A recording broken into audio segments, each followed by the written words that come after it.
Hey there, welcome to Take Two. Today I'm going to talk a bit about how you can fix the message not being sent in Tinder.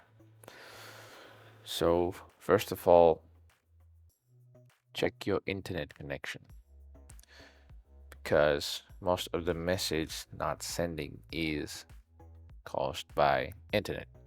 If you're using Wi-Fi, just switch to your cellular connections or vice versa. If that does not help you, just reinstall the app or clear the cache and data and open the app again, try it again.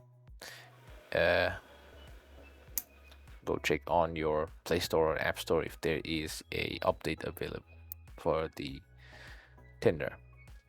Sometimes updating also helps. So if this content helped you, make sure you like, share and subscribe to the channel. Thank you.